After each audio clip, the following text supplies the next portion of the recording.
Facebook official পেজে ঢুকলে দেখতে পারি যে সেফটি নামে একটা অপশন আছে কমিউনিটি গাইডলাইন্সে ভিতরে সেফটি। সেফটি অর্থ হচ্ছে নিরাপত্তা। ওখানে ফেসবুক একদম সুন্দরভাবে পরিষ্কার করে বলে দিয়েছে যে তারা ফেসবুক, ইনস্টাগ্রাম, মেসেঞ্জার এখানে নিরাপত্তার স্থান তৈরি করতে তারা প্রতিশ্রুতিবদ্ধ। ওখানে তারা এমন কোনো কন্টেন্ট বা ভিডিও গ্রহণ করবে না যেটা ব্যক্তির শারীরিক এবং মানসিক ক্ষতি করে। আসলে ফেসবুক ওখানে বলে দিয়েছে যদি আপনি কাউকে নিয়ে শারীরিক বা মানসিকভাবে ক্ষতি করার চেষ্টা করেন তাহলে ওখানে আপনাকে সমস্যায় পড়তে হবে। এজন্য সেফটি নামক অপশনটায় তারা বলে দিয়েছে যে ফেসবুকে কাজ করতে হবে একেবারে সুন্দর এবং ফেসবুকের নিয়ম অনুযায়ী।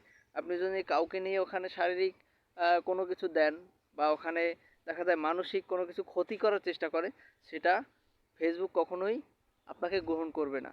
তারা প্রতিশ্রুতিবদ্ধ যে নিরাপত্তা বজায় কীভাবে রাখবে, তারা কিন্তু এইটাই প্রতিশ্রুতিবদ্ধ।